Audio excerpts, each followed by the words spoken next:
Assalamualaikum warahmatullahi wabarakatuh.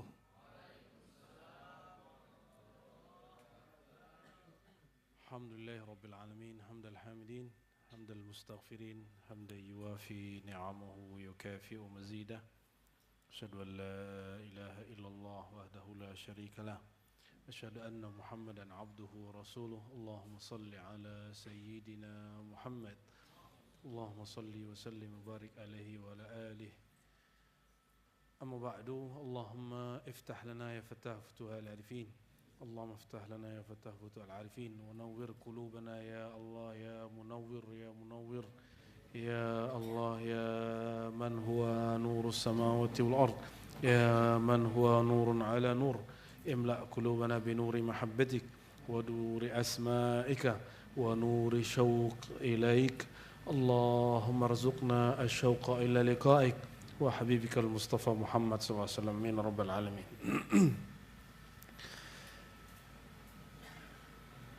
Puji syukur kepada Allah Ta'ala. Alhamdulillah kita diizinkan lagi untuk iftitah, membuka majelis kembali. Majelis yang kita dedikasikan menghidupkan ajaran Rasulullah SAW yang disusun kembali kurikulumnya oleh Al-Imam Hujjatul Islam Abu Hamid Muhammad bin Muhammad Al-Ghazali, atau kita sering dengar dengan nama Imam Ghazali. Beliau wafat tahun 505 dan ini sesuai dengan dauh sabda atau kalam dari para imam terdahulu seperti Imam Malik, wa ma lillahi baqiya. Apabila satu karya diniatkan karena Allah, Allah akan kekalkan. Ya. Dan ini pertanda tidak ada satu majelis di dunia ini, majelis keagamaan yang ahlu sunnah, kecuali di sana ada kajian kitab Imam Al-Ghazali. Meskipun kita ini belum pantas, mungkin belum memenuhi syarat sebagai yang murni mengikuti ma'ana alaihi wa ashabi, ajaran Rasulullah yang semurni-murninya, ajaran sahabat yang setinggi-tinggi himmahnya, tapi kita belajar setiap saat sehingga ketika nyawa berpisah dari badan kita dihitung oleh Allah sebagai wa antum muslimun, kamu sedang berserah diri kepada Allah SWT. Amin rabbal alamin. Biarlah orang anggap kita, oh kamu aswajanya belum benar, kamu tarekatnya belum benar, kamu belum usul, biarlah kata orang. Wallahu alimun bidzatis sudur. Yang tahu hakikat diri kita Allah. Ya. Orang nggak perlu tahu. Ya. Maka dipuji orang, dicaci orang, penting nggak? Sebenarnya nggak penting. Yang penting itu pengetahuan Allah tentang kita. Kalau Bapak Ibu Saudara sekalian menyebut nama Allah di kolbu, Allah tahu gak? Ya, perlu gak ini dibikin status? Aku habis zikir kolbu 1000 kali, tenang gitu, perlu gak? Kan gak perlu bikin status begitu. Yang penting Allah tahu. Ya. Kita habis ngaji kitab-kitab ahlu sunnah, kita gak perlu pengakuan dari orang yang merasa lebih aswaja dari kita, gak perlu. Ya. Oleh karenanya saya mewasiatkan, menasihati diri saya sendiri dan kita semua, wabil khusus para asatiz muallim yang mengajar di sini ataupun dimanapun, sudahlah ya. Jangan cari perhatian makhluk. Ridwan nas, ya. Ghayah la tudrak. Senangnya manusia, ridha manusia itu tujuan cita-cita yang gak mungkin dicapai. A senang, B nggak senang. Tapi ridha Allah, ya, ternyata mencari ridha Allah ini lebih mudah daripada ridha manusia. Kenapa? Allah hanya satu esa. Kalau makhluk banyak. Maka kalau hendak mencari perhatian, carilah perhatian yang maha satu, yang maha esa, maha tunggal, Allah Subhanahu wa Ta'ala. Baik, mari kita bersyukur juga kepada kekasihnya. Kata Nabi, tidak bersyukur kepada Allah orang yang tidak bersyukur kepada makhluk. Makhluk yang paling layak disyukuri adalah Sayyidul Wujud, Sayyidina Muhammad sallallahu alaihi wasallam. Lalu para guru-guru, para masyayikh, orang tua, kawan-kawan, ya, orang-orang yang menasihati kita semua. Al-hadiniyah wa likulitis salihah ila ruhil arwah Sayyidina wa maulana Muhammad sallallahu alaihi wasallam wa kulli man dzakarnahu al-Fatihah. A'udzu billahi minasyaitonir rajim. Bismillahirrahmanirrahim.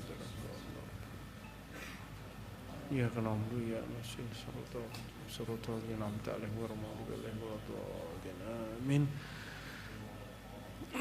Ahdatullah madhullah muhammadullah ilahana anta maqsuduna wa ridwaka matlubuna wa bi asanidina an masyayikhina wa bi asanidihim al-muttasilah ila al-imam hujjatul islam al-allama al-faqih al-mujtahid al-arif billah Abi Hamid Muhammad bin Muhammad Al-Ghazali qala faslun. Kita masuk sekarang ke faslun. Fasal, pemisah. Apa kata beliau? I'lam. Ketahuilah annal qalba, di kajian sebelumnya disebutkan bahwa kolbu itu punya tentara. Tentaranya itu adalah hawa nafsu kita. Jadi hawa nafsu itu tentara. Hawa nafsu ini terbagi dua. Hawa nafsu birahi, hawa nafsu emosi. Hawa nafsu birahi mesti ada, tapi dia tidak boleh menjadi tuan di dalam tubuh ini, di dalam jiwa ini.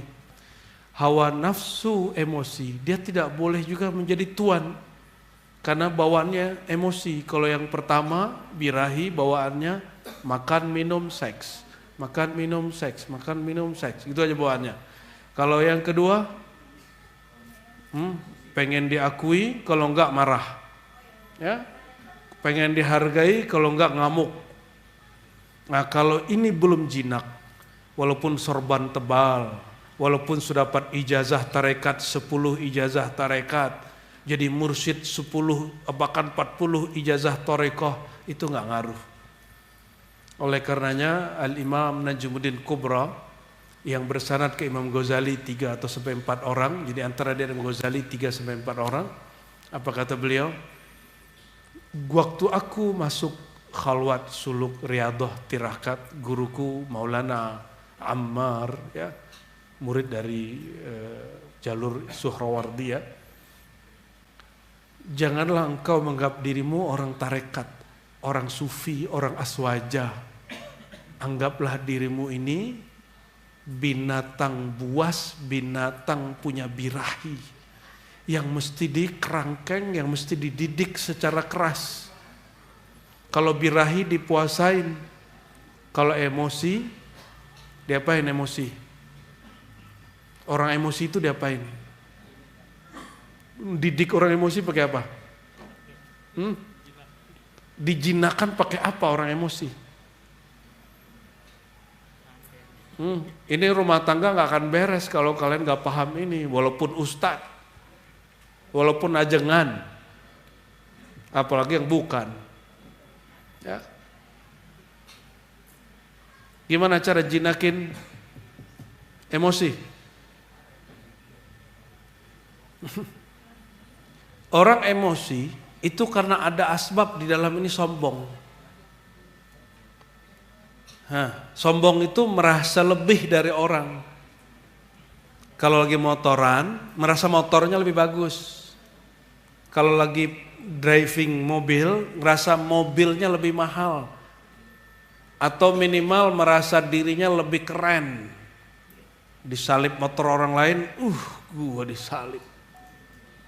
Di jalan begitu, ustadz aja begitu, gimana yang bukan ustadz? Ustadz begitu gak? Ya, ustadz loh ini. Disalip dikit, ya harusnya bilang alhamdulillah dong. Ya. Kalau perlu kita kasih jalan orang. Ya. Siapa tahu dia lagi buru-buru, siapa tahu dia lagi ada kemalangan, dia lagi ngejar. Ya. Husnuzon susah gak?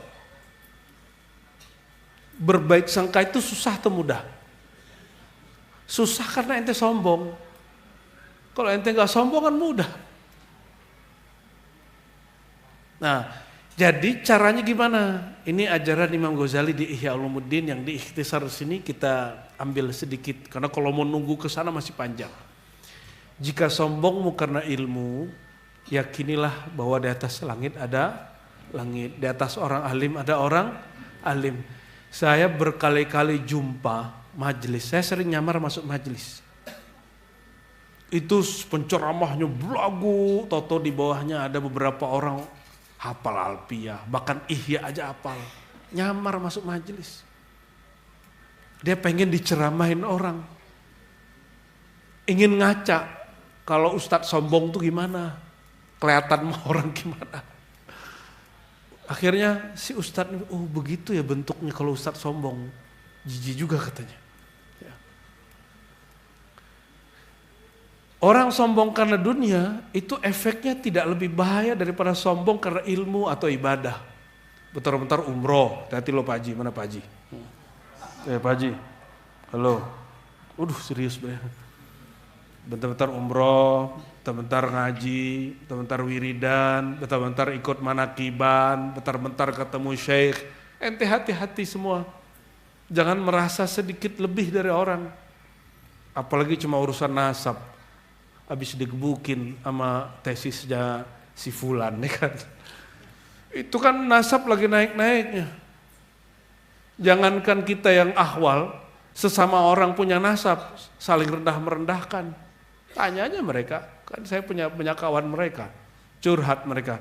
Bahkan di Yaman sana, masing-masing itu punya, jadi misalnya fam apa, kelebihannya apa, kelemahannya apa, begitu. Dan mereka saling ngejek-ngejekan. Kalau jumpa tuh, kamu zuriat mana? Itu puncaknya adalah sekitar 10 tahun. Tapi kan Allah kalau sayang sama mereka, dikirim si Fulan. Menurut saya ini karena Allah sayang mereka, supaya nggak sombong dengan nasab. Ya. Orang tarekat lagi sufi dunia, ya kan? Kita murid-murid pada sombong, ya, merasa Indonesia ini kampungnya tarekat, kampung hakikat. Dibikin pecah jamiah. Betul nggak? Diketawain nama kiai-kiai senior, apalagi orang anti tarekat. Orang anti tasawuf bilang apa? Tuh lihat tuh orang tasawuf. Begitu. Dan lain sebagainya, ya. Sebagaimana kita ngetawain Salafi Wahabi pecah belah. Lah mereka mah gampang lah itu. Jamiah Mu'tabarah, tarikat Mu'tabarah pecah 2. Kalau saya nggak kaget. Tahun 70-an atau 80-an. Dulu Jamiah ini sudah pernah pecah. Dari Jatmi ada Jatman. Sekarang Jatman ada Jatma. Itu hanya organisasi. Mursyid-mursyidnya nggak perlu berselisih. Kalau organisasi boleh beda. Kalau sanad tarekat kita kan nyambung semua ke atas. Dulu kan masalah Golkar sama P3, sekarang nggak tahu, aneh nggak tahu, nggak ngerti, nggak ngikutin, pura-pura bego. Emang kita bego. Kalau kita nggak bodoh, kita nggak bisa datang ke Allah. Ya, kalau orang merasa pinter, Allah nggak perlu ngenalin dirinya, betul nggak? Kalau ente datang ke Allah, bawa ma'rifat, kata Allah ya sudah pakai aja itu. Baik, ya jadi apa yang bikin orang tersinggungan? Karena dia merasa lebih. Azazil yang kemudian jadi iblis, apa yang bikin dia tersinggung sama Nabi Adam? Karena dia mengatakan ana khairun minhu, aku lebih baik dari dia kok. Kok disuruh sujud? Siapa dia? Dia kan tanah yang kita injak-injak. Terhijab dengan pandangan zahir. Jangan ulangi ini. Pewaris Nabi Adam, Bani Adam apa Bani Azazil, Bani Iblis. 2 aja pilihannya. Apalagi para ajengan, ya, ngelihat yang ngajar mbak muda, ya, kayak Ibnu Ajah kan muda. Aneh masih muda nggak? Masih muda, badannya udah banyak. Kalau yang ngajar muda, kullu man mahsud. Orang ini biasa kalau belum beres kolbunya, orang bisa ngajar aja dia iri. Ada orang ngumpul 10-20 orang aja dia iri. Kenapa? Dunianya kiai ustadz ajengan itu pengikut duduk di majelis begini, dapat gelar ustadz, apalagi dapat ijazah, jadi mursyid. Wah itu banyak yang iri, itu dunia. Yang enggak dunia apa? Ngajarnya, zikirnya. Makanya orang bertengkar gak bab mursyid? Bertengkar bab mursyid, berebut majelis gak orang? Orang bertengkar gak bab pesantren? Meninggal kiai besar, anak-anaknya, ponakannya, pamannya bertengkar, itu dunia. Kalau ini akhirat orang gak bertengkar. Apalagi kalau ini lillahi ta'ala, katanya lillahi ta'ala. Ya. Mana ada orang karena lillahi ta'ala bertengkar? Kalau ada orang karena lillahi ta'ala bertengkar, kalau jumpa, dia baik lagi. Nah, baik. Dengan ini, ikhwah sekalian, saudara-saudariku, ya, kajian kita kajian kolbu, ya. Bukan berarti kolbu saya, hati saya lebih baik dari kolbu yang hadir, ya teman-teman, saudara semua. Kita sama-sama sedang memperbaiki kolbu. Kolbu ini tempat bertarung. Tempat bertarung yang berjaga-jaga di depan kolbu kita ada dua, satu malaikat, satu syaitan. Syaitan manfaatin birahi, manfaatin emosi. Kalau malaikat manfaatin dua, satu taat, satu ilmu. Yang menang orang berilmu kalau ilmunya benar. Ilmunya bukan ilmu apa kata Imam Junaid, ilmu ini bukan ilmu baca-baca. Ini diriwayatkan dari Ibnu Mas'ud, ya. Al-fiqhu laisa birriwayah. Ngerti agama itu bukan riwayatan, aku dapat ijazah dari fulan, enggak. Ya, tapi nur Allah yang masuk ke dalam kolbu. Nah, kita berdoa, kita niatkan malam ini semoga Allah masukkan nurnya ke dalam kolbu. Nur itu isinya pemahaman. Kalau pemahaman masuk, kalau kolbu jadi terang, orang lihat musuh dia bukan di luar, bukan di hadapan, bukan di kiri, bukan di majelis seberang. Musuh dia ada di dalam sini. Kalau kolbu sudah terang, kalau kolbu belum terang, dia melihat musuhnya di luar. Musuhnya di sosmed. Maka pada sibuk jawaban-jawaban kosmed. Maka kalau ustadz belum terang kolbunya, dia sibuk klarifikasi. Ditegur ini, klarifikasi, tegur ini. Ente gak usah. Ente kalau bikin majelis, gak usah klarifikasi. Ngajar aja. Wa qul i'malu fasirallahu amalakum. Ini muraqabah. Ada muraqabah yang dicapai walaupun dia belum mursyid. Padahal standarnya orang kalau dapat muraqabah dia boleh diijazai mursyid. Maka mu'allim, kenapa guru-guru kita dulu ngomong thariqat aku ngaji? Kenapa? Ngaji yang mana? Yang gini. Wa qul i'malu fasarallahu amalakum. Beramal saja, mengajar aja, berkarya aja. Fasarallahu amalakum. Allah akan lihat. Bahkan ada yang membaca fasayurillah. Allah akan memperlihatkan, mempromosikan, mempopulerkan amalmu. Itu pemahamannya lebih kurang, ya. Kalau Allah sudah melihat, makhluk lihat gak? Kalau Allah sudah tak melihat, ada gak barangnya? Allah tidak melihat. Kalau Allah tidak melihat, bakal lihat makhluk? Gak bakal lihat makhluk. Jadi kalau cari perhatian sentralnya. Allah Subhanahu wa ta'ala Malikul Mulk. Jangan cari perhatian grup makhluk. Walaupun atas nama ini paling ahli sunnah, ini paling ahli sunnah. Sudah, ya. Imam Ghazali sudah ngelewatin itu sampai dia gak bisa bicara hampir setengah bulan. Ya. Dan kita gak usah ulangi kesalahan itu kembali. Qala i'lam annal qalba mithaluhu mithalul mir'ah. Ya. Sesungguhnya kolbu permisalannya semisal mir'ah. Mir'ah dengan mar'ah mirip, ya. Mir'ah artinya cermin, bukan kaca. Cermin. Kalau perempuan mar'ah, tempat orang melihat. Hampir mirip sih. Suka ngaca mungkin gitu kali ya. Makanya ibu-ibu ini udah di handphone ada kamera tetap aja bawa cermin. Tapi kalau ente bawa cermin ane curiga. Mungkin sudah sunat 3 kali. Wa ulumul haqa'iq. Ini koma di sini nih ya. Kolbu seperti cermin. Sudah bayang? Kolbu itu semisal cerminnya bukan cermin biasa, cermin cembung. Kalau cembung dia bisa ngambil 180 derajat bahkan lebih begitu barangkali ya.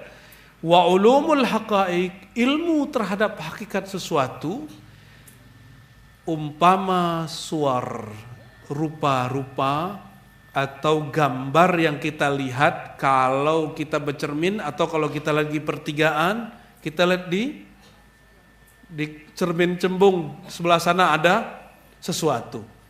Allati tura fil mir'ah, yang terlihat di cermin. Syai'un wal haqa'iq fi anfusiha syai'un. Ya. Wal husul fil mir'ah syai'un.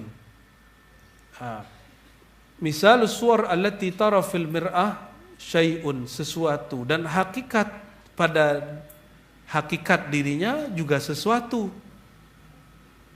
Wal husul fil mir'ah syai'un, maksudnya gini, cermin itu sesuatu. Jika kelihatan ada gambar di dalamnya, itu juga sesuatu yang berbeda daripada cermin. Terus ilmu kita tentang sesuatu itu juga beda. Coba lihat serban saya warna apa? Benar, putih. Ini outer warna apa? Beda nggak putihnya? Walaupun sama-sama putih tapi beda warna. Saya mau tanya, itu cara menentukan putihnya dari mana?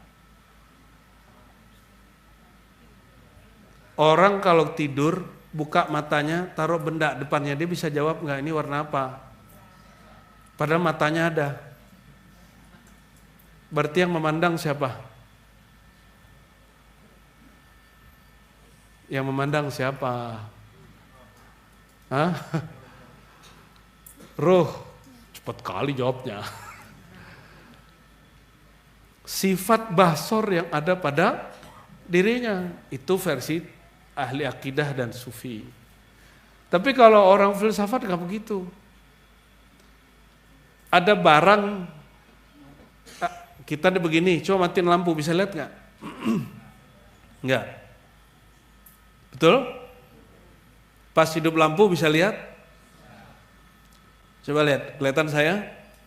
Itu rupa saya yang datang ke sana atau matanya Bapak Ibu yang datang ke saya atau gimana? Atau enggak dua-duanya? Mata datang sini, keluar dong matanya. Ini yang Ghazali bahas di kitab yang lain. Terus apa? Kata Ghazali, enggak pertama, enggak kedua. Yang benar ada cahaya, terus ada yang nangkep cahaya di sini. Nangkap cahaya di sini, terus dia kirim ke otak. Otak memutuskan nih barangnya apa. Itu sebabnya ada orang ngelihat bayangan, itu belum tentu bayangan. Orang darah rendah juga bisa ngelihat bayangan hitam, itu bukan berarti jin, bukan berarti setan. Betul nggak? Ibu-ibu ini paling sering darah rendah nggak? Kalau bapaknya darah tinggi. Jadi mata ini ketika melihat sesuatu, kan ada orang buta warna, betul? Walaupun ada cahaya datang, kemampuan di sini ini namanya alat untuk men-scanning, untuk nangkap. Tapi sebenarnya memandang bukan dia. Buktinya orang lagi tidur gini nggak lihat, nggak dikasih kesadaran. Kalaupun dia lihat nggak dikirim ke otak, otaknya lagi tidur. Nah, dan lain sebagainya, penjelasan itu banyak. Jadi apapun yang kita lihat, nah, ketika melihat di depan, persepsi tentang saya sama nggak? Beda kan? Ada yang bilang, aswaja sesat, oh torikotnya sesat, oh wali murid, oh kalau ibu-ibu bilangnya cakep gitu. Kalau mas-mas bilang, oh saingan nih gitu, mas-mas ajengan.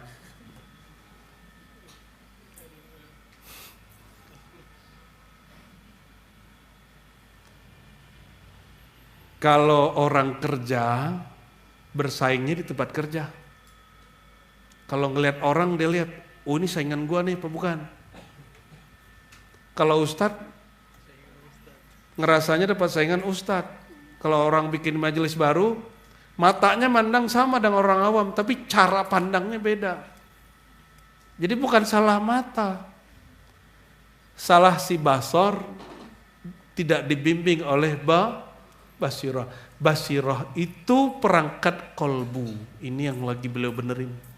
Ya. Jadi walaupun objek yang kita lihat sama, pengetahuan kita tahu objek itu beda-beda. Jadi kalau melihat satu objek, cari pengetahuan tentang dia. Jangan sekedar ikut-ikutan orang. Oke, apa kata beliau? Fal ilmu misalu husul fil mir'ah. Ilmu itu umpama apa yang diperoleh pada cermin. Sedangkan kolbu adalah cermin itu sendiri, hakikat fi anfusiha syai' tsalis. Sedangkan hakikat belum tentu sama dengan yang diperoleh. Mohon maaf. Ada 3 kaca. 1 cembung, 1 rata. Hasil gambarnya beda nggak? Kenapa beda? Karena dia cara pandangnya beda. Kita pakai kacamata hitam, 1 pakai kacamata putih, emang bening. Itu orangnya kelihatan yang ini kok dia agak merah dikit, kok coklat dikit kulitnya. Kalau ini kelihatannya kok kulitnya kuning ya. Itu salah siapa? Salah kaca mata yang dipakai. Malam-malam pakai kacamata hitam nggak? Kelihatan nggak? Kan ada juga gus-gus malam-malam pakai kacamata hitam. Tapi ada alasan sih katanya. Ya temanku juga. Saya ulangi ya, ini kita buat ilustrasi. Ini mata, oke? Ngelihat apa nih? Lihat apa kita? Orang pakai sorban lah, ya.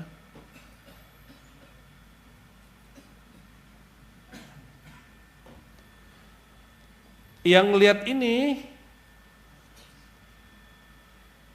kalau kacamatanya diganti, orang kelihatannya berbeda, betul? Nah ini lagi dia mau kasih tahu. Di saat kita mematap sesuatu, gambaran yang kita dapat di pandangan ini belum tentu sama dengan hakikatnya. Kacamata hitam, kacamata bening, gambarnya beda dengan apalagi pakai TikTok, pakai filter, cakepnya nambah 1001%. Betul nggak? Nyambung? Saya ulangi. Cara pandang kita, ini misalnya ada orang hadir nih, misalnya orang hadir 100, 400. Berarti ada 400 cara pandang yang menghasilkan 400 pengetahuan. Dan pengetahuan ini ada yang persis seperti objeknya, ada yang beda. Terus gimana caranya? Kalau mata rusak, pakai kacamata yang benar. Kalau mata udah pakai kacamata nggak jelas juga, dekatkan jarak memandangnya. Alhamdulillah. Ini yang kita tunggu-tunggu. Baru terbersit di hati kebaca sama ente ya, sakti bener ente. Nah, nanti pas baca teks aja.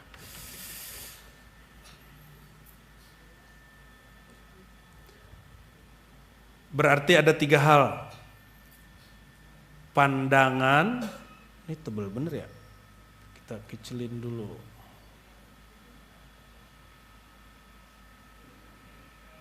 Gimana caranya minum aja? Kok jadi lupa?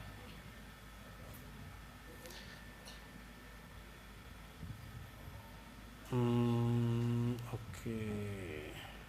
Ya sudah. Kayak pendekar ya. Nggak jelas. Jadi belum tentu objek yang dilihat oleh 400 orang itu sama seperti yang sebenarnya. Oke, saya mau tanya, bulan, matahari, sudah? Gedean mana? Enggak, itu pengetahuan. Kalau kita lihat sekarang, kayaknya menurut mata gedean mana? Hah?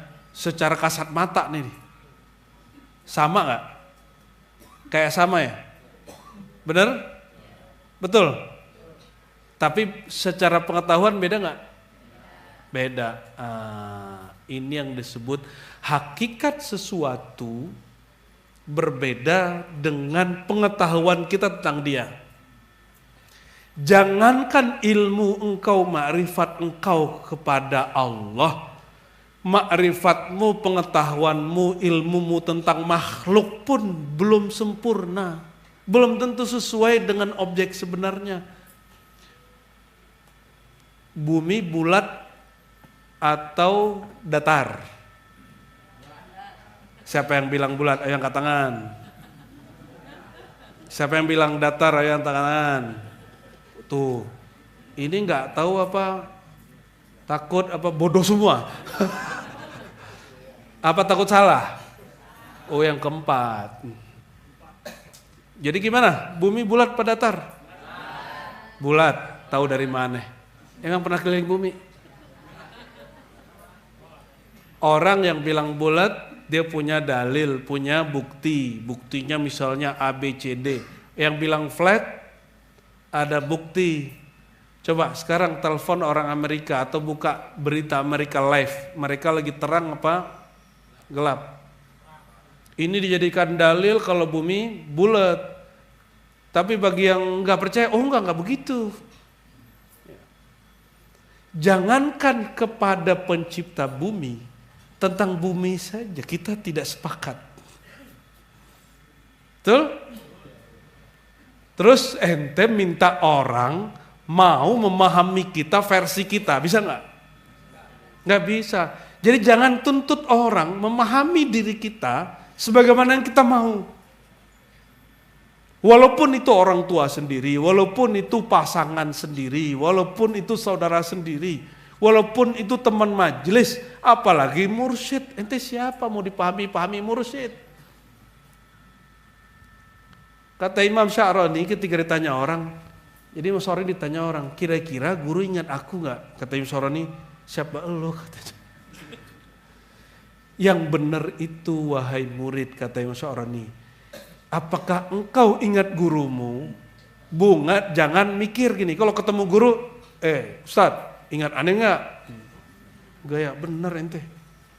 Nggak begitu adab sama guru. Adab sama guru, minta doa. Kita Fatihah terus. Kata Imam Ahmad bin Hambal, beliau berguru nggak nyampe setahun. Nggak nyampe setahun, hanya kira-kira 6 bulan, tapi jadi mujtahid mutlak karena gurunya benar, wali Allah, bukan wali setan, bukan orang yang suka ngomain orang lain, bukan orang yang wiridnya sosmed, dia wiridannya tafakkur, bukan orang yang suka ngorek-ngorek kesalahan orang, bukan panitia kebenaran, bukan orang yang sok paling benar. Itu Imam Syafi'i gurunya. Interaksi sebentar jadi wali, jadi mujtahid. Imam Ahmad bin Hanbal tambah tawadu. Apa kata Ahmad bin Hanbal? Ma taraktu fi salati. Aku tidak pernah meninggalkan dalam doaku. Salati di situ artinya doa atau solawatku. Ya. Sayyidi Syaikhi Abi Abdullah Muhammad bin Idris Syah fi arba'ina sana, 40 tahun dari semenjak jumpa sampai sekarang aku tidak pernah melupakan mendoakan Imam Syafi'i. Itu yang disebut rabithah. Apa sebutannya? Nah, Imam Ghazali termasuk orang yang mengajarkan rabithah, tapi dengan bahasa yang lebih halus. Bahasa yang lebih halus, ya. Masih ingat gak guru yang ngajar kita dulu sholat waktu kecil? Itu rabithahnya tapi lemah, ya. Karena kalau nggak sholat dipukul. Jadi kita punya kenangan jelek tentang guru kita. Betul? Makanya beda guru ngaji biasa dengan mursyid itu. Kalau guru ngaji marah kita ngelawan, kayaknya nggak apa-apa rasanya di kita. Padahal itu apa-apa. Tapi kalau mursyid kita berguru dengan kesadaran. Sama guru ngaji dipaksa orang tua. Kalau guru mursyid kesadaran kolbu. Nah, itu bedanya, ya. Saya yakin, hakul yakin yang hadir malam ini karena kesadaran kolbunya. Amin. Ya, ya Rabbal alamin. Ya. Oke, kita lanjut.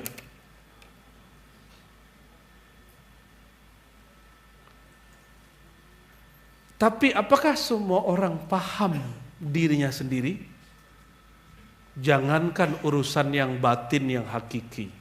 Kalau sakit, yang lebih ngerti dokter apa diri kita? Beneran? Diri kita apa dokter? Diri kita. Ente bisa tahu kalau ente sakit gula? Hah? Ente bisa ngerti kalau ente kolesterol lagi naik? Siapa yang tahu detailnya? Karena dia punya alat. Dokter tuh nggak sakti, tapi dia punya alat. Kayak Batman kan dia nggak sakti kan. Batman tuh bukan, beda dengan Superman kan. Superman kan dia unsur badannya Masya Allah bisa terbang. Apalagi, ente dibohongin aja lah tuh. Tapi kita nonton ya. Kebalik lagi celananya kan. Aduh. Arsy dalam jadi di luar. Ya. Kita sakit jasad, yang lebih ngerti dokter bukan kita. Kira-kira kalau Bapak Ibu Saudara sekalian lagi sakit kolbu, sakit akidahnya, sakit konsep berpikirnya, sakit perasaan jiwanya, siapa yang lebih mengerti? Diri kita atau ahli kolbu? Bukan ahli wirid loh ya. Belum tentu mursyid tuh banyak yang gak bener. Ya, serius. Banyak yang sudah mengeksploitasi murid. Banyak yang memanfaatkan itu untuk popularitas, untuk makan, ya, untuk menjaga hak, saya gak tahu lah itu. Itu tulisan Imam Ghazali. Imam Ghazali kan punya kitab satu lagi, ya, Al-Maghrurun.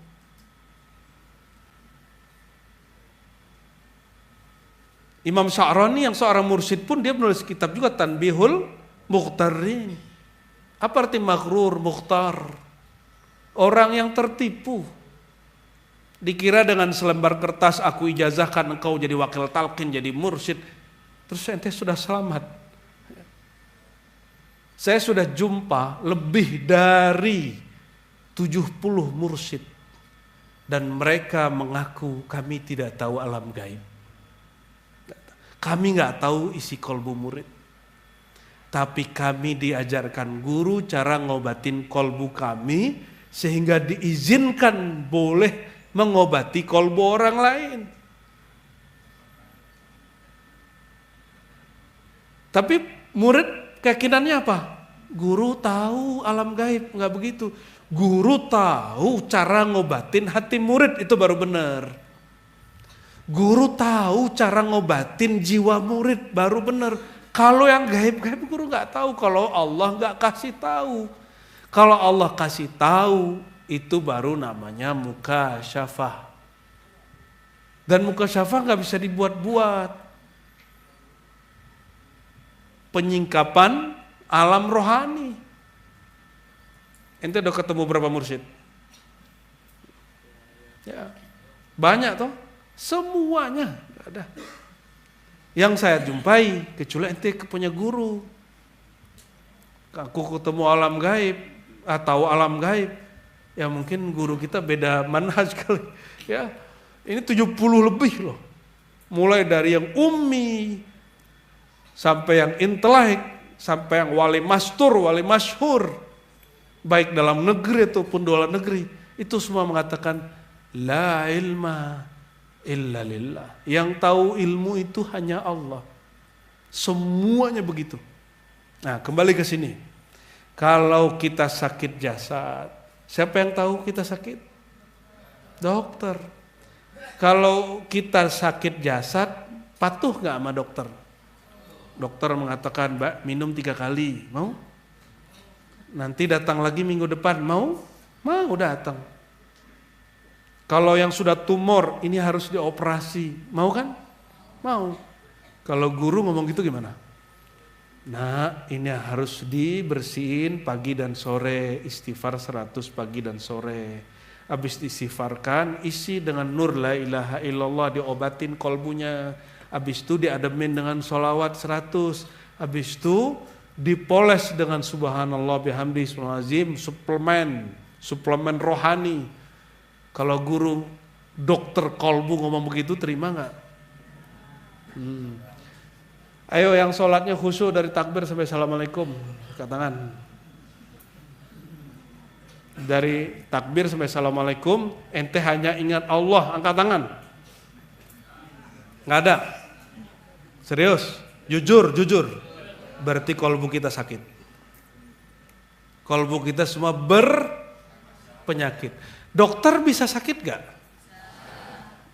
Mursyid kolbunya bisa kambuh gak penyakit dia?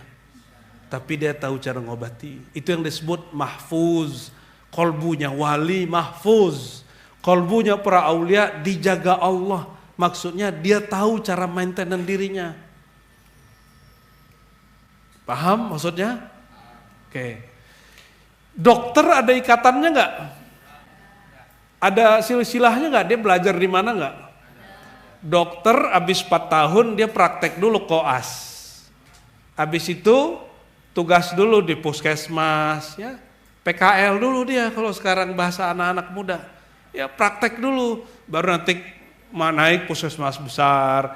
Abis itu baru kemudian mandiri, buat klinik sendiri, atau kerja di rumah sakit. Sama. Jadi orang bisa bimbing murid bukan dengan selembar kertas, aku ijazahkan engkau. Tapi dia dibimbing oleh gurunya cara untuk merawat kolbunya, mengobati kolbunya sendiri. Kalau sudah berhasil, nanti diuji sama gurunya. Nih disuruh ngerawat murid yang lain, ngobatin murid. Diuji, oh lolos. Dia bisa menyembuhkan dirinya sendiri. Dia tidak terkontaminasi ketika diuji. Kalau dia terkontaminasi, dia tahu cara balik. Imunitas kolbu. Baru gurunya bilang, udah kamu boleh angkat murid. Buka klinik sendiri, klinik kolbu. Namanya majelis. Jadi majelis itu klinik kolbu sebenarnya. Bukan klinik. Nyambung malam ini? Udah dong ngajinya kalau gitu. Lanjut. Oke. Tadi saya kasih tahu, kita kalau melihat objek sesuatu, coba lihat kalau di sini gunung paling dekat gunung apa? Bukit apa? Apa? Gunung Salak. Gunung Gede. Ya ada bukit apa? Jonggol. Jonggol mah banyak deh. Belakang. Tempat aneh terabas berarti dong. Oke. Kita lihat nih bukit. Udah nyambung? Bayangin aja lihat pagi-pagi. Tiba-tiba ini lagi musim dingin. Pagi-paginya kabut. Penglihatan kita di sini ke sana kelihatan nggak? Gimana biar jelas? Deketin, karena orang di dalam kabut dia nggak tahu kalau dia lagi di dalam kabut. Yang sering naik gunung, Nabi itu suka hiking loh, nanti jangan macam-macam. Nabi itu suka naik Jabal Nur, Jabal Sur, Jabal Uhud. Nabi itu suka hiking nih, hadis hiking ini. Trekking itu Nabi suka naik. Kiai-kiai, Masya Allah hari ini, itu gak boleh gendut loh itu. Ini kurang olahraga ini. Kurang olahraga ini, suka makan malam. Oh iya, ente gendut karena belum punya bini. Cepetan. Gak ada ngurusin.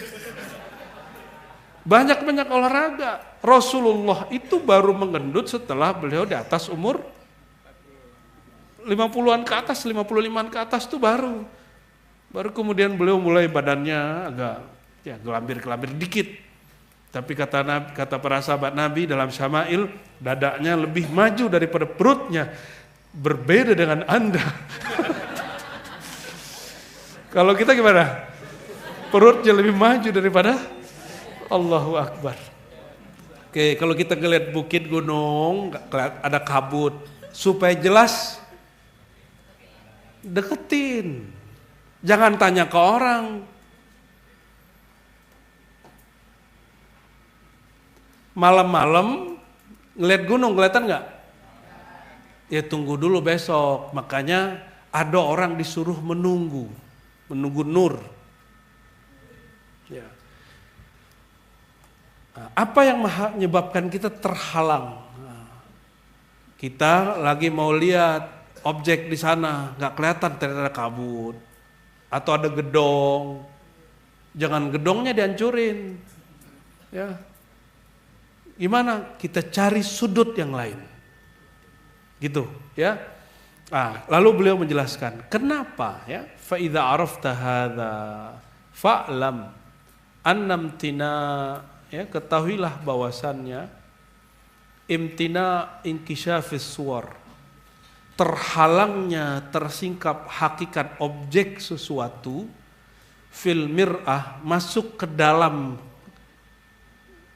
pikiran kita atau kolbu kita, ada 5 sebab, ya, ada 5 sebab kenapa orang memandang sesuatu itu beda-beda, padahal gunungnya sama, ya, waktu memandangnya sama.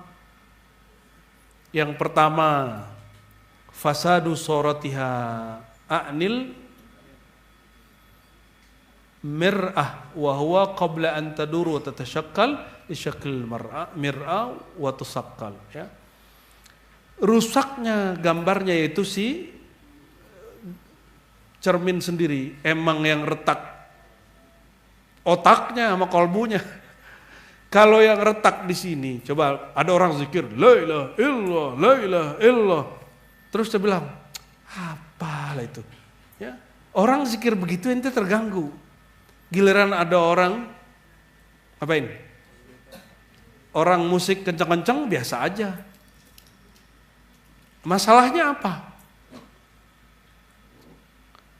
Yang paling lucu baru hijrah nih. Ini baru hijrah. Ada orang zikir dia langsung berdiri. Bid'ah gitu. Ada yang begitu gak? Orang zikir la ilaha Allah dia gak nyaman. Yang gak nyaman sama la ilaha Allah siapa yo? Yang gak nyaman sama la ilaha Allah siapa? Bukan ada yang ngomong loh ya. Kalau ada orang kesurupan diapain? Allah Akbar, la ilaha illallah gitu. Dia teriak-teriak nyebut nama Allah gak bid'ah. Giliran kita zikir la ilaha illallah suaranya gak tinggi, bagi dia bid'ah. Itu aneh. Berarti apa yang masalah? Emang di dalamnya yang salah. Kolbunya lagi rusak atau ilmunya lagi rusak. Zikirnya gak salah. Tapi si penerima kolbunya sama ilmunya masalah. Maka disebut khabathuhu wa sada'uh, ya. Karena kolbunya belum dibersihin. Khabas dan sada itu maksudnya noda. Noda kolbu apa? Kejahilan, su'uzan, penyakit-penyakit kolbu, ya. Kaunuhu ma'dulan bihi an jihatis surah, ya. Atau dia enggak menatap kepada objek itu dengan tepat. Contoh, waktu lagi ru'yatul hilal, melihat bulan, penyaksian bulan penentuan Ramadan atau hari raya, ada yang menyaksikan, ada yang tidak, benar nggak? Padahal tempatnya sama. Kenapa? Yang ini melihat kemana, yang itu melihat ke mana. Jadi nggak kelihatan. Oke. Jadi kalau kita udah di depan barangnya, tapi kalau nggak menghadap ke barang itu bisa kelihatan nggak? Nah, itu yang disebut tawajjuh. Tawajjuhnya kurang. Bi antakuna sura wara al mir'ah. Coba lihat orang di belakang, bisa nggak? Tapi nggak noleh. Nggak bisa. Nah, begitulah orang ketemu wali. Padahal wali keluarganya sendiri, atau tetangganya sendiri, karena dia nggak noleh. Itu sebabnya orang luar selalu yang lihat. Orang lihat, loh itu wali kok dicuekin, itu kiai kok dicuekin, itu ulama kok dicuekin. Yang tahu harumnya orang di luar, orang dekat nggak ngerti. Kenapa? Karena dia salah noleh. Yang ditoleh apa? Masa lalu orang itu. Oke. Ar-rabi' al-hijab al-mursal bainal mir'ah was surah. Penghalang yang yang menghadang antara cermin dan gambar. Antara mata dengan objek yang dilihat ada penghalang, tadi kabut. Ini malam berapa ini bulannya? 28. Oh, kalau malam nih, malam 14 berarti purnama. Kalau ada awan bisa lihat gak? Gak bisa. Tungguin awannya pergi.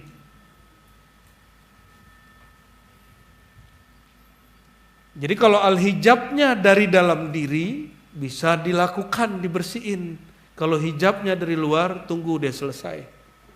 Ya. Lijahliha bil jihlati fiha surah. Karena tidak tahu di arah mana objeknya. Ini mirip dengan yang tadi, ya. Fakadzalikal qalbu, beginilah qalbu. Huwa musta'id li yatahalla bi hilyatil haq fil umur kulliha. Dia siap untuk memakaikan perhiasan-perhiasan anugerah dari Allah semua. Wa innama khala bihadzal asbab. Jadi semua kita sebenarnya bisa merasakan mandi zikir, bisa punya firasat tajam. Contoh ibu-ibu nih. Kalau anaknya sakit, tapi anaknya di sekolah atau di rantau bisa ngerasain kan? Itu firasat namanya. Kalau itu diolah, diasah, dia bisa ngerasakan kepada siapapun yang dia kenal. Mursyid itu mengasah kolbunya lebih dari kita, ya, sehingga nur kolbunya bisa menerangi sampai ke kolbu orang lain, bisa 20, 30 walaupun orangnya jaraknya jauh. Paham maksudnya? Kenapa guru itu lebih dari kita? Wiridnya mungkin lebih, ilmunya lebih, riyadhahnya lebih, disiplinnya lebih, husnuzonnya lebih. Itu yang bikin guru bisa lebih banyak memberikan energi rohani kepada murid-murid.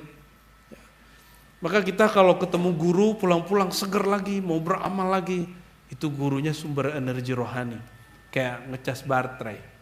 Ya, alam ini imitasi dari alam yang di dalam ini. Ini alam zahir, yang di dalam ini alam batin. Alam yang di luar tiruan terhadap alam yang di dalam, ya, bukan sebaliknya.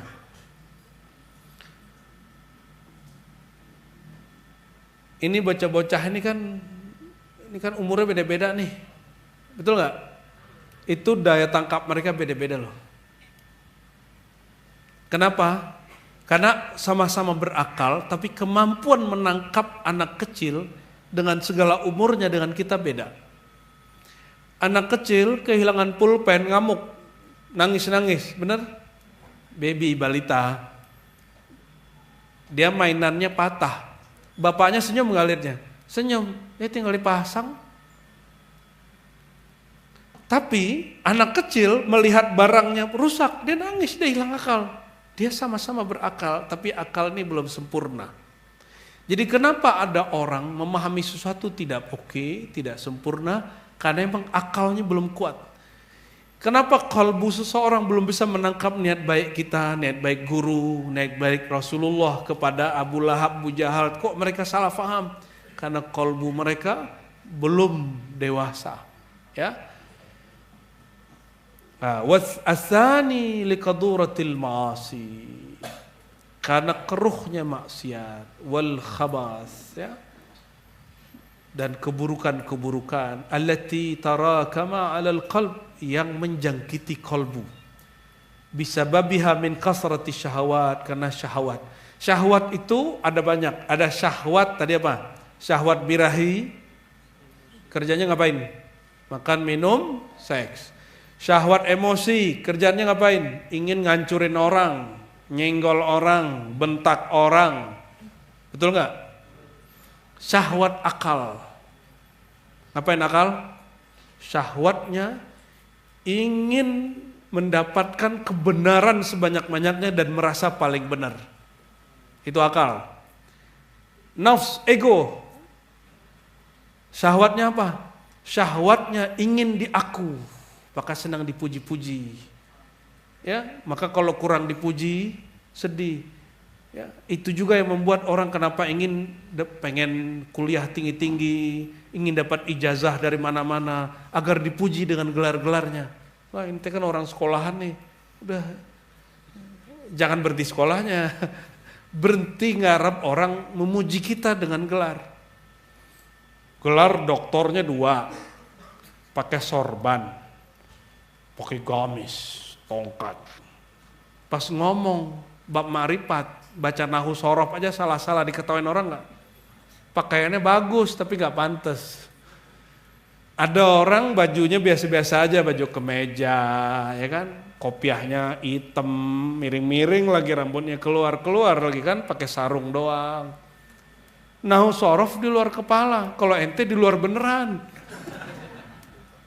Akhirnya walaupun ngomongnya pakai bahasa kampung, Allah masyhurkan.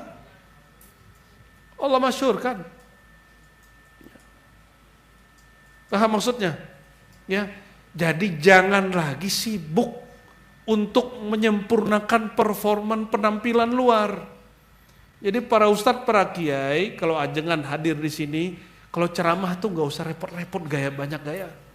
Saya kalau nggak dapat ijazah sorban, saya masih pakai kopiah hitam sampai sekarang. Ini karena ngamalin sunnah aja. Walaupun ini bukan sunnah wajib apa, ini guru kita nyontohin begitu.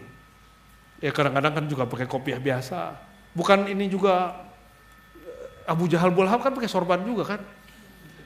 Tapi guru aneh bukan Abu Jahal. Guru aneh bersanadnya ke Rasulullah, bukan ke Abu Jahal. Jadi sanadnya bukan ke Abu Jahal, ini ke Abu Al-Qasim Sayyidina Muhammad sallallahu alaihi wasallam. Jadi kalau ada orang ngejek, jadi serba salah sama orang yang hatinya berpenyakit. Kita pakai kopiah salah, ya. Kita pakai sorban salah, maka jangan cari perhatian lewat penampilan. Oke. Makanya ada ayat kalla balarana ala qulubihim. Oh, belum selesai. Syahwat jiwa, syahwat kalbu apa? Kalau kalbunya sehat, syahwatnya hanya nama Allah, nama Allah, nama Allah, nama Allah, nama Allah.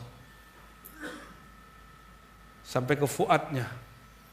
Ilmu tentang Allah, ilmu tentang nama Allah, ilmu tentang nama Rasulullah. Itu syahwat kalbu. Jadi kalbu kalau nggak dikasih nama Allah, itu lapar dia. Orang nggak nafsu makan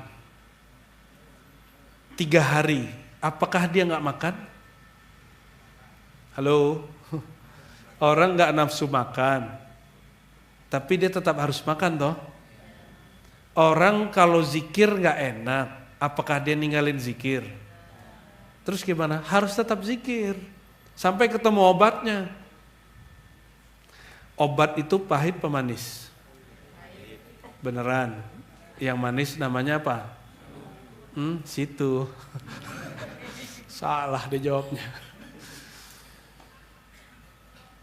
Kalla bal rana ala qulubihim. Ini cara bacanya nanti ke ahli tajwid ya. Wah, saya nggak mau jelasin. Ini lam dan ra, cara keluarnya makhrajnya sama, maka kita berhentikan bal. Ya, nggak boleh baca bar, nggak boleh ya. Kalla bal rana ala rana. Itu artinya mendera ke dalam kolbunya. Ada sesuatu yang mendera ke dalam kolbu. Ada sesuatu yang merusak kolbu, yang menutupi kolbu. Itu namanya rain, rana. Man qarafa dhanban qarafahu aqlun lam ya'ud ilaihi abadan idh ghayatu ay yusaqqil al-qalb bihasanatin yatba'uha walau kana duna dhanbi lazada isyraqul qalb. Ya. Jadi siapa yang melakukan dosa, man qarafa dzanban, siapa yang terjebak melakukan dosa, faraqahu aqlun, yang akal memisahkan diri darinya, lam yaud ilaihi abadan, pasti dia nggak akan mau balik ke dosa itu. Idghayatuhu, karena tujuannya apa? Tujuan orang kalau udah ngerti bab ini pasti ingin bersihin kolbu. Jadi kalau ada kolbunya terjebak satu maksiat, akalnya sadar, pasti dia nggak mau balik, ya, nggak mau balik melakukan itu. Terus apa yang dilakukan? Dia akan lakukan bihasanatin yatba'uha. Dia akan membersihkan dengan sesuatu kebaikan-kebaikan yang dia iringi setelah melakukan kerusakan.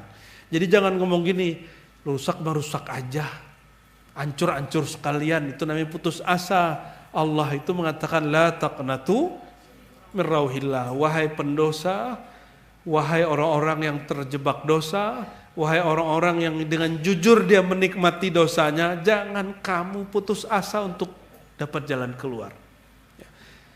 Mudah gak bagi Allah merubah orang taat jadi maksiat? Cukup dia sombong dengan maksiat, cukup dia merasa dirinya lebih soleh, itu udah langsung dosa sudah. Sholatnya mah bagus, kolbunya gak bagus. Orang berilmu, kalau Allah mau murkai mudah. Allah gelincirkan pikirannya sebentar, langsung dolin, sesat dia. Oleh karenanya, jangan pernah merasa paling benar. Siapa tahu kita tetap ada salahnya. Ya.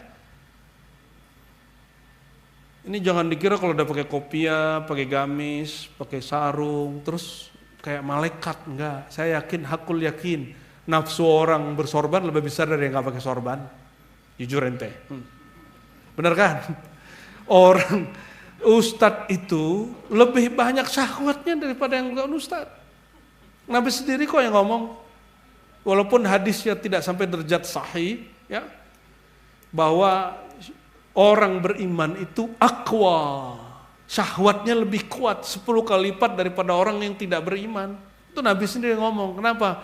Orang tidak beriman ketika melepas syahwat, dia nggak zikir, sehingga nggak ada ngerem. Kuda itu beriman nggak?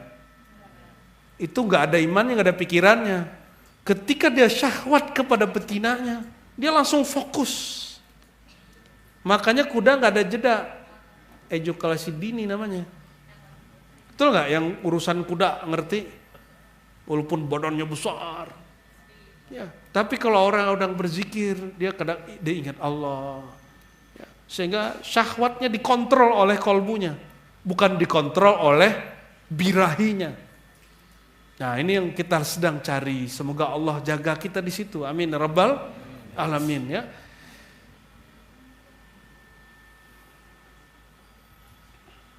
Jadi kalau kolbu rusak, jangan dibiarin rusak, langsung iringi perbuatan baik. Terus sampai kolbunya bercahaya ya. As-salis ayakuna ma'dulan an jihatil haqiqah, sama dengan tadi ya. Ar-rabi' al-hijab. Jadi apa yang membuat orang tidak memahami kebenaran? Dia ada tabir penghalang pikiran dia, atau tabir penghalang kolbunya. Ya. Orang alim ilmu ini bisa jadi Ya pisau bermata dua, bisa jadi baik, bisa jadi buruk. Orang alim ketika ilmunya membuat dia tambah ingin cari ilmu dari mana aja, tidak sombong, berarti ilmunya menghantarkan kepada Allah, ilmunya bukan hijab. Ya, ada murid suul adab nggak ngerti apa-apa, bagi dia orang kalau bisa baca kitab terhijab. Akhirnya anaknya dilarang masuk pesantren. Setiap kali ada ustadz buka kitab bilang terhijab. Nggak begitu. Ilmu itu dua. Ilmu yang diniatkan dari awal karena Allah, dia akan menghantarkan kepada Allah. Ilmu yang diniatkan mau cari kemasyhuran, mau cari penghidupan, apalagi ente mau jadi dosen PNS atau jadi pegawai Kemenak, ya. Kalau diniatkan begitu, tersiksa terus sudah. Ya. Kalau ceramah ngitung-ngitung sudah kepada ini. Ya. Itulah yang membuat orang bertengkar karena di situ ada cuannya. Ujung-ujungnya kan ini semua. Tuhan yang lain selain Allah kan ini. Pulus. Ujung-ujungnya itu semua. Ya. Itu yang bikin orang tengkar. Dan popularitas, pengikut dan lain sebagainya, ya. Nauzubillah, subhanallah. Hijab wadzalika yakuna fi sirril qalbi. Hijab itu ada dalam sirnya kolbu, ya, tersimpan baqiyatus syahwah. Ada syahwat pemikiran, syahwat ego yang masih menutupi kolbu. Ego berilmu ini yang menghalangi orang gak mau dengerin orang lain. Karena gue juga udah tahu. Apalagi itu lagi. Gitu ya. Ceramahnya itu aja. Emang ada yang betul-betul begitu, ada yang belum tentu begitu. Ya. Au fasad aqidah, atau akidah yang rusak. Sabaqat fis sabah. Akidah di sini bukan akidah yang dimaksud dalam ilmu akidah, tapi maksudnya keyakinan. Keyakinan, ya. Contoh, dari dulu dikasih tahu sama orang tua foto bertiga, yang tengah mati duluan. Mana hadisnya? Tunjukin. Mana dalilnya? Tunjukin. Betul? Akhirnya pada takut foto bertiga. Padahal di Salafi Wahabi foto itu haram. Bingung gak ente? Jangankan bertiga, jangankan berdua, ente foto sendiri haram. Gak nyambung kan? Emang gak nyambung. Tapi sekarang, sejak kapan ya? Saya juga bingung. Emang zaman Rasul ada foto ya? Gak ada. Terus siapa yang bikin kaidah kalau foto bertiga yang di tengah mati duluan? Karena sudah masuk sabaqat fis sabah, sudah tertanam dari kecil, susah benerinnya. Nah, ini yang kita sebut mitos. Mitos yang sudah tertanam. Contoh kalau mitos di Cikarang, Bah. Duduk depan pintu. Apa? Jodohnya susah.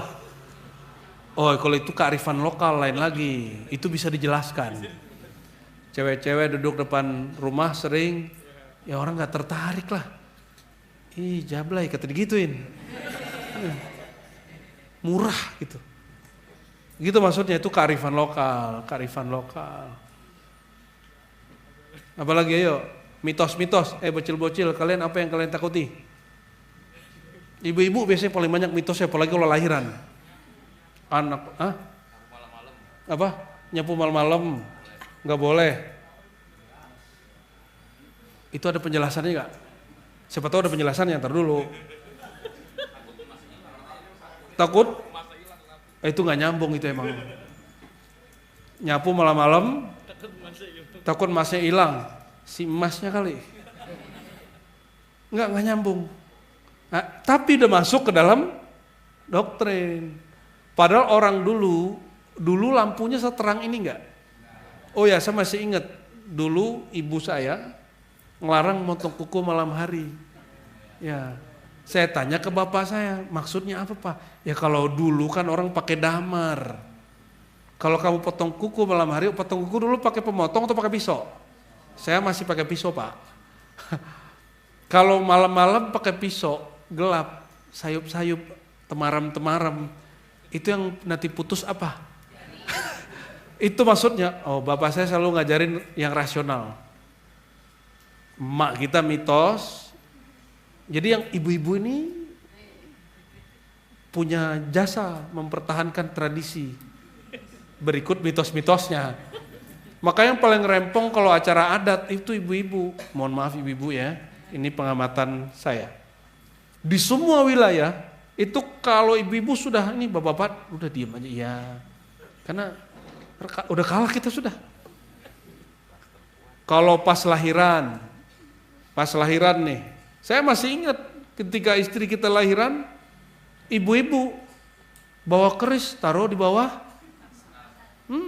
biar cepet lahirnya katanya. Mitos. Mitologi itu berbahaya ya. Nah itu disebut akidah, mitos, kepercayaan yang sudah tertanam dari kecil. Wa baqiya atharuha ya, efeknya masih ada. Ini akan mengalami. Contoh, masuk tarekat gila. Itu bagian dari mitos, Pak. Ya, masuk tarekat gila. Orang gila. Ini gila nggak? Yang bilang dia gila belum S2, dia udah S2, Pak. Mana ada orang gila S2, ini udah mau doktoral. Enggak begitu, ya.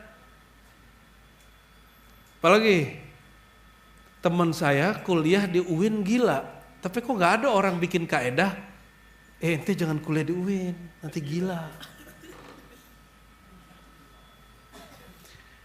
Berobat di rumah sakit mati, tapi nggak ada orang bilang jangan bawa ke rumah sakit nanti mati, nggak ada kan? Kenapa? Kenapa kalian lebih percaya kepada dokter daripada guru-guru? Ya.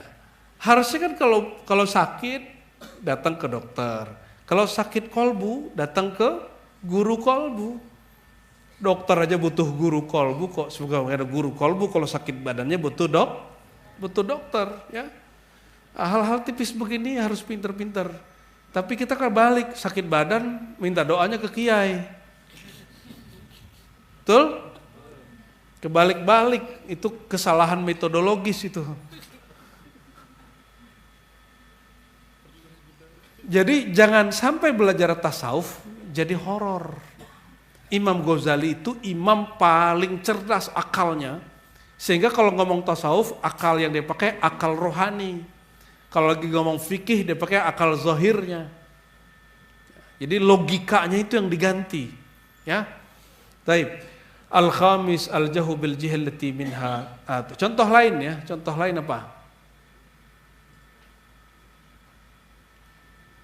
Kalau berkaitan mata tasawuf apa?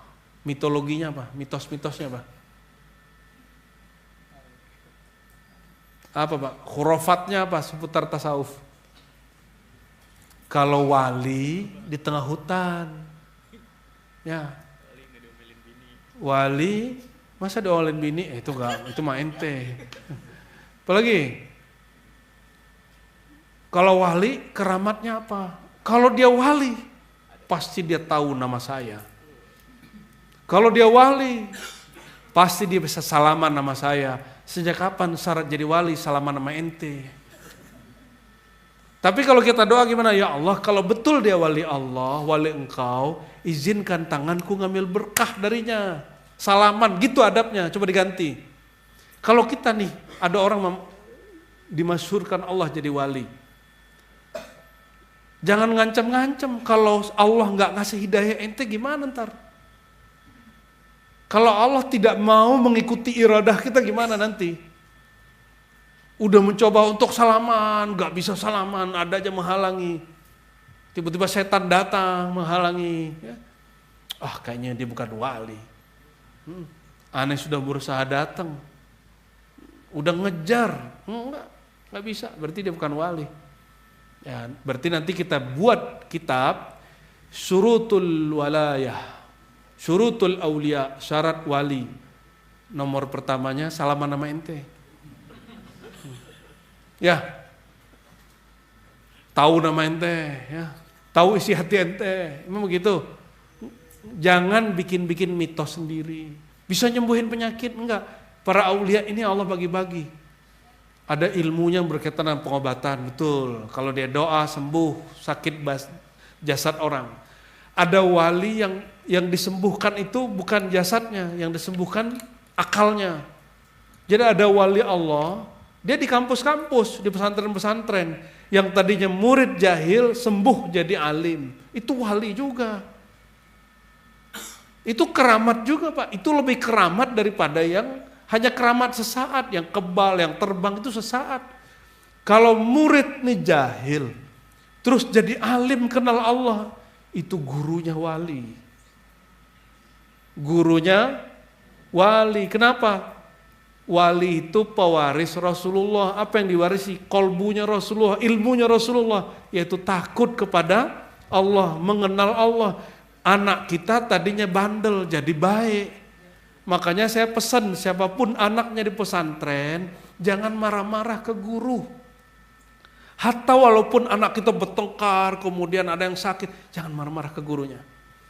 Atau gurunya nampar anak kita, jangan marah kecuali anak ente mati. Tuntut dia. Bisa bedain? Atau anaknya disodomi, tuntut dia. Ya, uktul kata Nabi. Hadis Tirmizi. Coba kan ini bukan negara Islam. Kata Nabi apa? Bunuhlah orang pelaku sodomi dan orang yang ingin disodomi. Minimal apa? Akhrijuhum minal buyut, keluarkan dari rumah, ya. Tapi Al-Fakir, saya tidak benci dengan orang begitu, saya benci perbuatannya. Itu penyakit, masih bisa disembuhkan. Tobat kepada Allah, ya. Kita nggak benci orang maksiat, wallahi. Kita hanya benci maksiatnya. Jadi siapa yang di keluarganya apa begitu, ya jangan ente pakai hadis itu, ente langsung bunuh. Itu namanya hadisul qadha, hadis mahkamah peradilan. Nggak boleh dilakukan kecuali dengan titah negara, ya. Taib. Al-khamis, ini masih ada waktu nih. Masih. Al-khamis, al-jahlu bil jihallati, ya, tidak tahu arahnya. Terus gimana, ya? Wa huwal iman bil ghaib wa ma lam yakun lahu hadzal iman kaifa yumkinhu.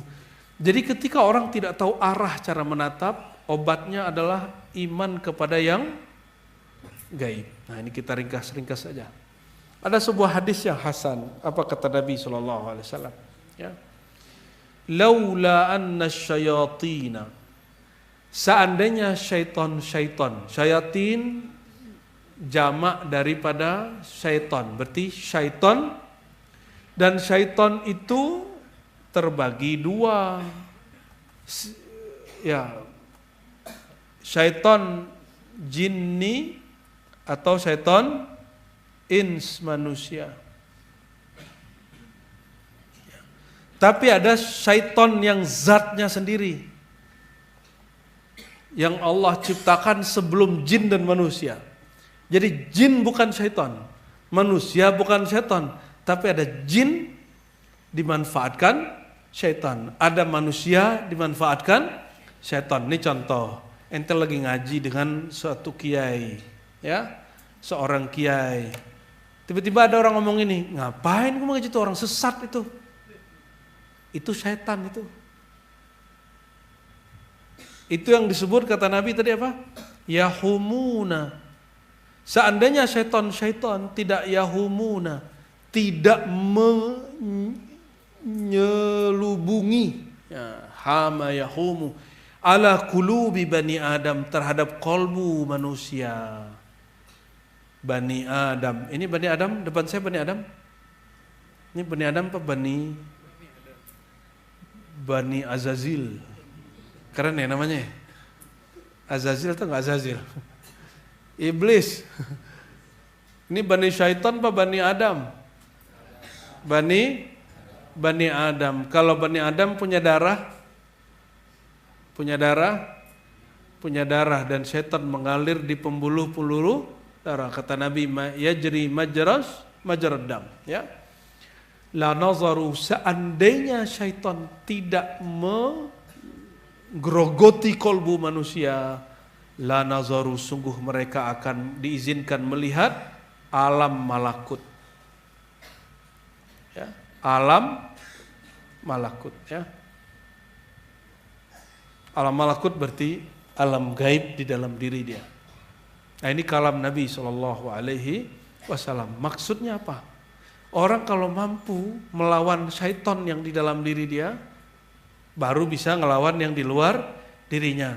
Baru dia bisa diizinkan baca firasat dengan benar. Ya, baru bisa, kalau enggak bisa.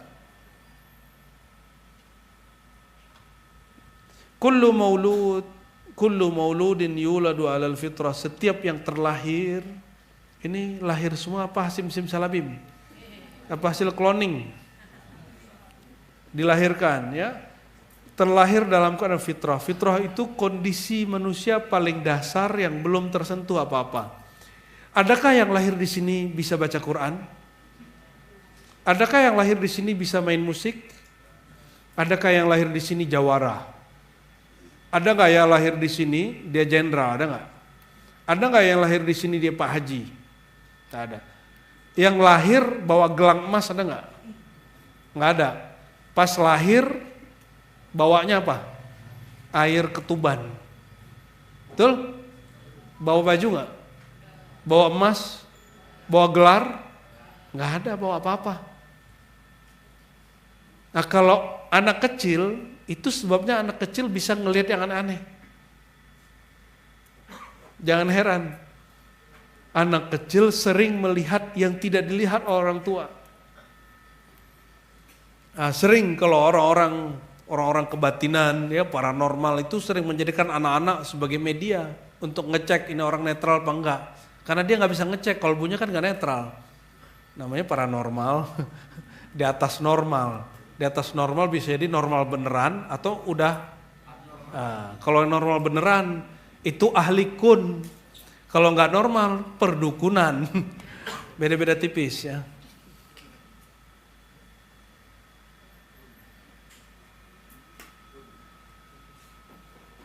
Ini ada riwayat, tapi riwayat ini tidak sahih, ya. Maka kita nggak usah baca. Wafil khabar, ini tidak sahih dan tidak ada riwayat begini. Di mana Allah? Di bumi, di langit, atau di kolbu orang beriman? Hadisnya kalaupun ada terpisah-pisah, ya. Yang ada riwayat berikut ini, tapi ini pun hadisnya tidak sahih. Ini hadis qudsi. Allah berfirman, bumi tidak mampu menampungku, langit juga tidak mampu. Wa wasi'ani qalbu abdi al-mu'min. Yang sanggup menyampung adalah kolbu hambaku yang beriman. Ini kepada para asatiz, ya. Ini hadis qudsi tapi lemah secara riwayat, namun sahih secara makna. Ya, sahih secara makna, ya. Kolbu inilah yang dapat amanah. Amanahnya ngurusin alam yang zahir ini. Kalau kolbunya nggak benar, otaknya nggak benar. Oleh karenanya, sebelum orang itu mengajar, berdakwah, ya, harusnya dia cari guru yang mengajari kolbu, walaupun gurunya ummi tidak bisa baca kitab. Apapun yang keluar dari lisan itu asalnya kolbu. Ya. Modalilnya 30 juz Al-Quran, kalau kolbunya gak benar, khawarij. Ya. Khawarij pakai Quran gak? Dia mengkafirkan orang pakai Quran, Pak. Quran dijadikan dalil untuk mengkafirkan umat Rasulullah SAW. Ya. Itu orang-orang khawarij. Wabidzalika qala Umar, ya. Daripada hadis yang palsu, mending kita pakai kalam asar sahabat. Ra'a qalbi rabbi, kolbuku melihat Robku. Apa yang dilihat oleh kolbu? Nama-nama Allah, ya, kebesaran-kebesaran Allah. Wa ka'annahu zakka qalbahu, Seakan Umar kasih tahu, aku sudah bersihkan kolbuku sehingga diizinkan melihat nama-nama nur Allah SWT. Qad aflaha man zakkaha. Sungguh beruntung orang yang membersihkan kolbunya. Zakka, nah perhatikan, zakka itu bukan zakaha, tapi zakka. Yadullu ala taksir wa tikrar. Berarti membersihkan kolbu nggak boleh sekali. Oleh karenanya, kalau ada orang bertoriko, ikut khatam, manaqiban, ikut suluk, khalwat, terus dia terjebak lagi maksiat, balik lagi suluk lagi. Ya. Udah talqin zikir, masih terjebak maksiat, talqin zikir lagi. Sampai kolbunya benar-benar bening. Jangan ngomong gini, udah talqin, padam lagi nih, udah zikir, udah suluk, udah khalwat, hancur lagi nih. Udah nggak usah aja lah, nanti aja sebelum mati. Emang kita tahu kapan mati? Ya. Jadi lakukan terus. Itu yang dilakukan oleh orang yang bunuh 99, yang ke-100-nya ulama ahli zahir yang kolbunya bermasalah, ikut pun dia bunuh, tapi dia selalu ingin mencari, dan Allah ampuni dia. Ya. Walaupun dia belum selesai tobatnya. Ya. Wa alam ana qabul haq salasa darajat. Ya. Cara menerima kebenaran itu ada 3 derajat. 1 bisama, ya. Bisama itu mendengar secara empiris, secara indrawi. Wa yumkin fihil khata. Ini mungkin saja salah. Kenapa? Ini taklid kata orang. Kata orang kalau masuk tarekat gila. Kata orang kalau foto bertiga yang di tengah mati duluan, benar apa salah? Kalau yang tadi duduk depan rumah bisa benar itu, ya. Kalau yang larangan motong kuku malam hari pas dulu temaram bisa benar itu, ya. Kalau yang nyapu kalengan emas nggak nyambung, ya. Tapi boleh juga disambungin, nih sambungan nih. Nyapu malam hari debunya naik ke hidung, sakit paru. Tabungan emasnya kekuras, cocok logi, nyambung juga lah ya. Antas makala man tatlubuhu masalan min dakhilil bait fatastadillu biha ala nadzalika rajul matlub. Ya, kita lagi nyari orang, ya, dia di dalam rumah main sahut-sahutan, bisa sahut-sahutan. Terus kita bilang, oh ini bukti dia ada di dalam. Misalnya nih, saya datang sini, Pak Haji ada di rumah, ada. Oh berarti ada suaranya, berarti orangnya ada. Yang ketiga, supaya betul Pak Haji ini ada di rumah, gimana caranya? Masuk ke rumah, ketemu orangnya langsung, bener nggak orangnya di rumah? Anta dukhulal bait fatusyahidahu wa tu'ainahu wal murad bi qawlihi law kushifal ghita mazdadtu yaqina.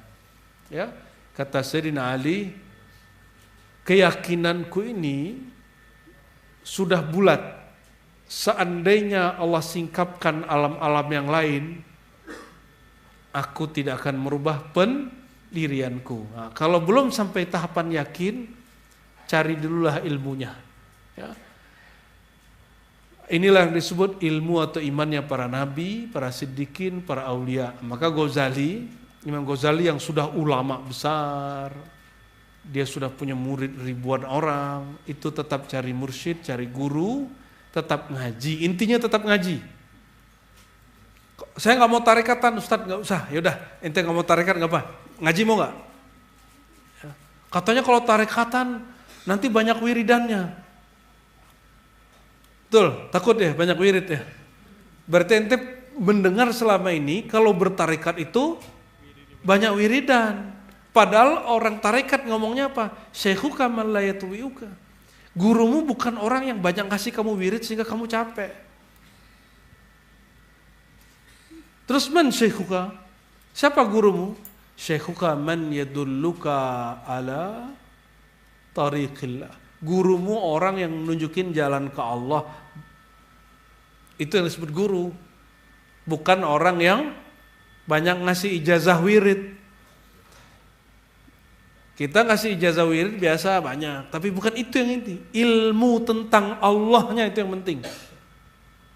Ilmu mengenal Allahnya itu yang penting. Ya. Maka orang belajar satu ilmu dengan orang wiridan itu lebih afdal mana? Ilmu tentang Allah dengan orang lagi wiridan 70.000 zikir, mana yang lebih afdal?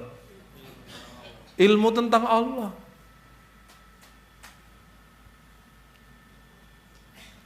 Nah, inilah fahadzal ladzi la yadur sahwal ghaflah hawali. Ilmunya para nabi, para aulia, ya, walaupun orang bertambah umur, bertambah tua, tambah pelupa, ilmu ini nggak akan hilang. Kenapa? Ilmunya nggak di otak, ilmunya di dalam qalb. Bahkan ilmunya nggak hanya di kalbu, tembus ke sirnya. Kalbu berubah, kalbunya sakit, sirnya nggak sakit. Ego, jiwa. Kita tersinggung sama guru, disinggung sama guru ngomong kamu jangan begitu lagi nak. Ego kita tersinggung, tapi sirnya udah bener. Rahasia di dalam kalbunya dia percaya guru, jadi kekasih Allah ingin ngobatin saya. Coba kalau dokter ngomong gini, kamu makan apa? Jangan ngomong begitu lagi, jangan makan ini lagi. Kita terima kan? Karena kita percaya dia bakal ngobatin kita. Maka sama guru, coba tasdik kepada guru. Percaya sama guru sehingga kalau disindir guru nggak tersinggung, ya. Kalau dikata-katain guru nggak down. Nah coba kalau ini lolos, baru bisa nanti berjuang bersama guru. Ya. Kalau ini lolos, semoga nanti ketemu guru yang lebih berat bisa lagi. Ya, yang pasti di atas langit ada langit. Ya. Kata Imam Sya'rani, kamu berguru kepada seorang mursyid, lalu jumpa mursyid a'lam wa akmal wa a'raf billahi minhu. Kamu berguru kepada seorang mursyid, lalu jumpa mursyid yang lebih alim, lebih sempurna, lebih arif, lebih kenal Allah daripada guru. Ya, bolehkah kita pindah? Jangankan kamu, kata Sya'rani, gurumu pun wajib berguru ke dia. Ini kalam para ulama kita dahulu, ya. Namun orang terhijabnya apa? Apa yang membuat sekarang kalau orang udah punya toriko, punya majelis, udah nggak mau datang ke majelis yang lain? Saya ingat saya dulu waktu kami masih remaja, mursyid-mursyid itu saling mengunjungi, saling berguru. Kalau sekarang saya lihat jarang sekali. Orang kalau udah bertarekat nggak boleh lagi datang ke majelis sebelah. Kalau dulu guru kami nggak, guru kita ya, hari malam ini zikiran di tempat kita. Besok kita ngambil faedah dari tarekat sebelah, majelis sebelah, mursyid sebelah. Walaupun tarekatnya beda, ngaji kita ke sana.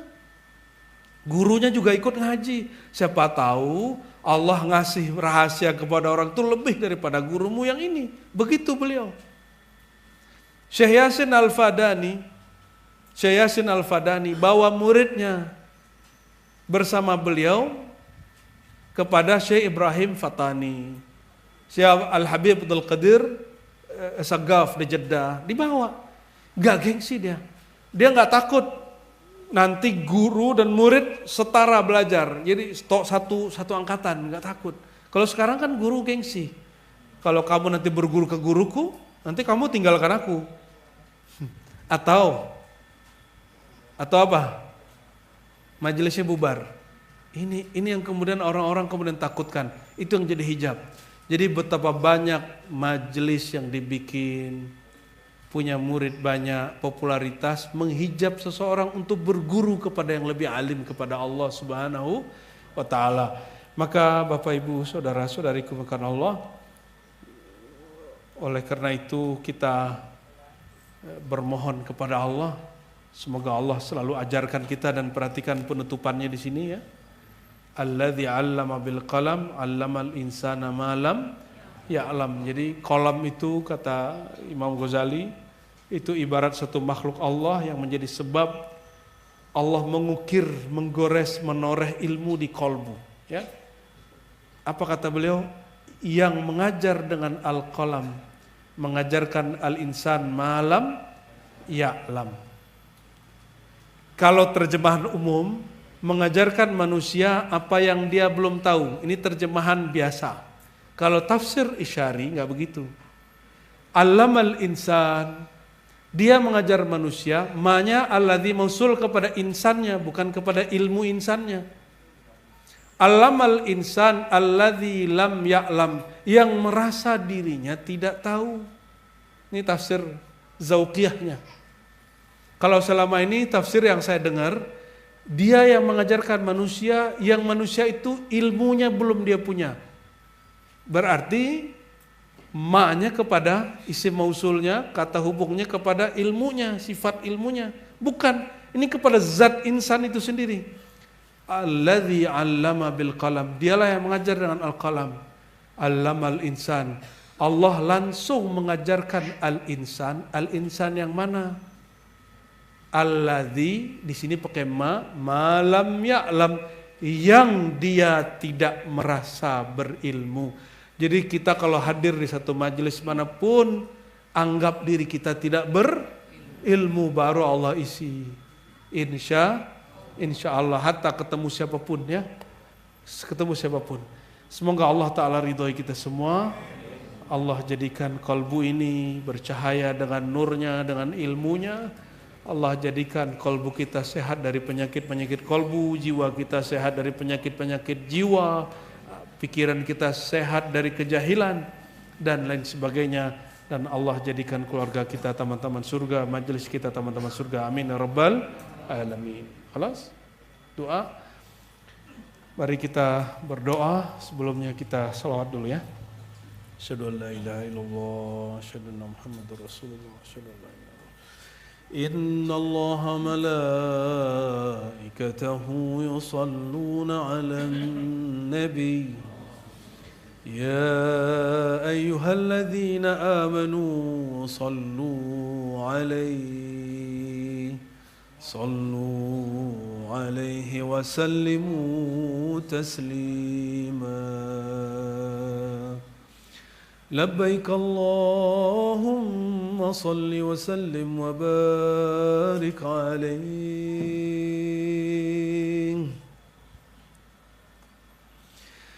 صلى الله على محمد, rindui Rasulullah. صلى الله عليه وسلم. صلى الله على محمد. صلى الله عليه وسلم. صلى الله على محمد. صلى الله عليه وسلم. صلى الله على محمد. صلى الله عليه وسلم. Panggil Rasulullah. Ya Nabi, salam alaika. Ya Rasul, salam alaika. Ya Rabbi, salam alaika. Salawatullah alaika. Sallallahu ala Muhammad. Sallallahu alaihi wasallam. Sallallahu ala Muhammad. Sallallahu alaihi wasallam. Tala'al badru alaina min thaniyatil wada'i. Wajaba syukru alaina مدى لله داعي. Lebih kuat. Sallallahu ala Muhammad, sallallahu alaihi wasallam, sallallahu ala Muhammad,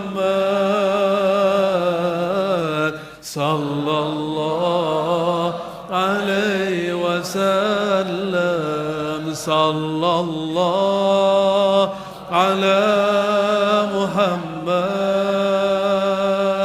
sallallahu alaihi wasallam, sallallahu ala Muhammad, sallallahu alaihi wasallam. Allahumma ya Rahman Rahim ya Karim ya Azim ya Sami' ad-du'a ya Sami' ad-du'a ya Sami' ad-du'a ya Aliman bidhati sudur. Salli wa sallim wa barik ala Sayyidina Muhammad, salli wa sallim wa barik ala Sayyidina Ahmad, salli wa sallim wa barik ala Sayyidina Mahmud. Allahumma salli wa sallim wa barik alaihi wa ala alihi. اللهم صل على سيدنا محمد الفاتح الخاتم. اللهم صل على سيدنا محمد صاحب مفتاح الجنة. اللهم صل وسلم وبارك على سيدنا محمد نور وجهك الكريم. اللهم صل وسلم وبارك على سيدنا محمد التم مظهرك وتجلياتك يا الله يا الله وبارك وسلم. اللهم يا الله يا غفار يا غفور اغفر لنا ذنوبنا ولوالدينا. Ya Allah yang Maha tahu semua aib kami, semua dosa kami, semua maksiat kami. Ya Allah ampuni semua dosa kami. Ya Allah yang Maha tahu rusaknya kolbu kami. Ya Allah perbaiki kolbu kami. Ya Allah yang Maha tahu sakitnya jiwa kami, sakitnya perasaan kami. Ya Allah sembuhkan jiwa kami. Sembuhkan jiwa kami dari emosi. Sembuhkan jiwa kami dari ketidaksabaran. Sembuhkan jiwa kami dari dendam. Sembuhkan jiwa kami ya Allah dari ego. Sembuhkan jiwa kami dari kesombongan. Sembuhkan jiwa kami dari merasa diri ini penting. Sembuhkan jiwa kami ya Allah dari merasa putus asa. Sembuhkan jiwa kami ya Allah dari penyakit-penyakit yang kami sadari, yang tidak kami sadari. Allahumma ya Allah ya Allah ya aliman bidhati sudur. Ya Allah yang Maha tahu semua kebaikan kami, kebaikan kalbu kami ya Allah. Famnun alaina bima huwa khairun minka, bima radita ya Allah ya Allah. Ya Allah, dengan apapun yang Engkau ridai ya Allah, tariklah kami ke hadirat Engkau lah ya Allah. Allahumma ja'al sayyiatina sayyiat man ahbabta, wa la taj'al hasanatina hasanat man abghadta. Ya Allah, jangan jadikan ya Allah keburukan kami keburukan orang yang murkai, apalagi kebaikan kami kebaikan orang-orang yang Engkau tolak. Ya Allah, jadikan ya Allah kebaikan kami kebaikan orang-orang yang ikhlas mukhlasin. Allahumma ya Allah ij'alna wasa'ila rizki awliyaika wa ibadika. Ya Allah, jadikan kami menjadi wasilah rezeki-rezeki hamba-Mu. Ya Allah, jadikan kalam kami menjadi obat untuk hati kami, untuk keluarga kami, untuk saudara-saudara kami. Ya Allah, jangan jadikan kalam kami menumbuhkan sakit hati di kalbu kami, menumbuhkan sakit hati di orang-orang terdekat yang kami sayangi. Allahumma ya Allah ya aliman bidhatis sudur, ampuni kami ya Allah yang masih mencari perhatian makhluk-Mu. Ampunkan diri kami yang masih mencari perhatian selain-Mu. Ya Allah, mulai malam ini ya Allah ya Jabbar, alihkan pandangan kami, alihkan wajah kami yang tadi menatap makhluk-Mu ya Allah. Izinkan kalbu kami, jiwa kami sekarang menatap kepada Engkau saja ya Allah. Dan ya Allah, jadikan hati kami ya Allah senantiasa bercahaya dengan nur Nabi-Mu, nur cinta kepada Engkau. Allah marzuqna asyauqa ila liqa'ik. Ya Allah, izinkan kami merasakan manisnya mencintai Engkau, manisnya merindui Engkau, manisnya bermajlis menyebut nama Engkau, manisnya ya Allah menyebut-nyebut nama Engkau dan kekasih Engkau. Allahumma ya Allah idfa' anna al-bala wal waba wal fasha wal munkar anna wa an kulli mu'minin fi biladina wa fi biladil muslimin. Allahumma ya Allah jauhkan kami dan semua saudara kami dari keburukan. Ya Allah undurkanlah ya Allah semua kejahatan. Ya Allah ubahlah hati yang jahat menjadi baik. Ubahlah ya Allah hati yang busuk menjadi harum, menjadi lebih baik. Ya Allah ubahlah rumah tangga yang rusak menjadi lebih baik. Ya Allah ubahlah rezeki yang sempit menjadi lapang. Ya Allah ubahlah ya Allah cita-cita yang tidak sampaikan juga ya Allah bihaqqi nabiyyikal Mustafa Muhammad sallallahu alaihi wasallam. Allahumma ya Allah ilahana anta maqsuduna wa ridaka matlubuna a'tina mahabbataka wa ma'rifatak. Allahumma inna nas'aluka ya Allah jami'al khair ma 'alimna wa ma la na'lam wa na'udzu bika ya Allah min kulli syarr ma 'alimna wa ma la na'lam innaka anta 'allamul ghuyub. Rabbana atina fid dunya hasanah wa fil akhirati hasanah wa qina adzabannar. Wa sallallahu ala sayyidina Muhammad walhamdulillahi rabbil alamin. Al-Fatihah.